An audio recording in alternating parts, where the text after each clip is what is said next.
Hi friends! Welcome to our channel. టాపికొచ్చి AP EAMCET 2024 సంబంధించి మనకు సెకండ్ ఫేజ్ సంబంధించి చాలా మంది స్టూడెంట్స్ అయితే డౌట్ అయితే అడుగుతున్నారు. సో, అన్ని డౌట్స్‌ని కూడా నేనైతే డైలీ వీడియో చేస్తాను. మీకు ఏమైనా డౌట్స్ ఉంటే గనుక కిందనైతే కామెంట్ చేయండి. సో, ఎక్కువ మంది ఆ యొక్క డౌట్‌ని అడిగితే వీడియో అయితే చేయడానికి ట్రై చేస్తాను. సో, చాలా మంది స్టూడెంట్స్ అయితే ఎంసెట్ కౌన్సెలింగ్ మనకు సెకండ్ ఫేజ్ అయితే ఎప్పుడు కండక్ట్ చేస్తారు? సో, ఎప్పుడుంటుంది అనైతే అడుగుతున్నారు. సో, లాస్ట్ ఇయర్ బేస్ చేసుకొని ఎప్పుడుండొచ్చు అనేది కూడా దానికి సంబంధించి చెప్తాను. సో, ప్రతి ఒక్కరు కూడా మన ఛానల్ ఎవరైనా కొత్తగా విజిట్ చేసినారంటే సబ్స్క్రైబ్ చేసుకోండి. సెకండ్ ఫేజ్ సంబంధించి ప్రతి చిన్న అప్డేట్ ఇస్తాను. సో, వీడియోని లైక్ చేసి ప్లీజ్ లైక్ చేయండి. వీడియోకి 50 లైక్స్ టార్గెట్ ఇస్తున్నాను. సో, ప్లీజ్ లైక్ చేయండి. సో, ఇక మనం చూసుకుంటే సెకండ్ ఫేజ్ కౌన్సెలింగ్ అయితే ఎప్పుడు స్టార్ట్ చేస్తారు అని అయితే అడుగుతున్నారు. సో, సెకండ్ ఫేజ్ మనకొచ్చేసైతే ఆగస్ట్ ఫస్ట్ వీక్ గానీ, ఆగస్ట్ సెకండ్ వీక్ గానీ, ఇన్‌కేస్ మనకు ఆగస్ట్ ఫస్ట్ వీక్‌లో కండక్ట్ చేయకపోతే మాక్సిమం ఆగస్ట్ సెకండ్ వీక్‌లో అయితే కండక్ట్ చేస్తారు. సో, ఈ యొక్క సెకండ్ ఫేజ్‌కి ఎన్ని సీట్స్ ఉన్నాయని అయితే అడుగుతున్నారు. సో, సెకండ్ ఫేజ్‌కొచ్చేసి మనకు టోటల్‌గా అయితే ఒక 19,000 సీట్స్ అయితే ఉన్నాయి.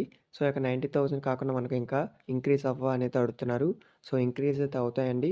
సో, ఇప్పుడు ఎవరైతే మనకు ఫస్ట్ ఫేజ్‌లోని రిపోర్ట్ అయితే చేయరో, సో, ఆ యొక్క సీట్స్ అన్నీ కలుపుకొని మళ్ళీ సెకండ్ ఫేజ్ ఉన్న సీట్స్ ఏవైతే ఉన్నాయో, సో, వీటన్నిటిని కలిపి మనకి సెకండ్ ఫేజ్‌కి అయితే అప్డేట్ చేస్తారు. సో, టోటల్‌గా ఎన్ని సీట్స్ ఉన్నాయి అనేది మనకు చెప్తారు. దాన్ని బట్టి అయితే మీరు చూజ్ చేసుకోవచ్చు. సో, మంచి కాలేజ్‌లో సీట్ వస్తుందా? సో, మంచి కాలేజ్‌లో సీట్ వస్తుందనైతే మనం చెప్పలేమండి. ఎందుకంటే ఈసారి మనకు సీట్స్ అనేవి కూడా చాలా తక్కువైతే ఉన్నాయి.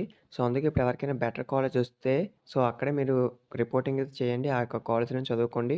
మళ్ళీ సెకండ్ కౌన్సిలింగ్ మంచి కాలేజ్ రాకపోతే మీరే మళ్ళీ ఇబ్బంది పడతారు. సో, అందుకు చూజ్ చేసుకోండి. ఒకవేళ ఎవరికైనా నచ్చలేదు అనుకుంటేనే సెకండ్ ఫేజ్‌లో నా యొక్క ర్యాంక్‌కి ఏదో ఒక కాలేజ్‌లో సీట్ వస్తుంది అనుకుంటే మాత్రమే రండి. లేకపోతే వద్దు. వేస్ట్ అవుతుంది మీకు. సో, ఇక్కడొచ్చేసి మనకు టోటల్‌గా అయితే ఇవన్నమాట. రిపోర్టింగ్ ఎవరైనా చేయకపోతే ఒకళ్ళు రిపోర్టింగ్ చేయండి. సో, రేపటితో అయితే మనకు లాస్ట్ డేట్ అనమాట రిపోర్టింగ్‌కి. సో, ఈరోజు కూడా రిపోర్టింగ్ అయితే ఉంటుంది. సండే కూడా. సో, ఎవరైనా వెళ్ళాలంటే వెళ్ళొచ్చు. సో, ఇదనమాట వచ్చిన అప్డేట్. ఇంకేమైనా డౌట్స్ ఉంటే కామెంట్ చేయండి. కొత్తగా వెయిట్ చేస్తున్నామంటే ఛానల్ సబ్స్క్రైబ్ చేసుకోండి. సో, వీడియో వచ్చి మీ ఫ్రెండ్స్‌కి షేర్ చేయండి. వాళ్ళకి ఇన్ఫర్మేషన్ తెలుస్తుంది. Thanks for watching this video. Have a nice day.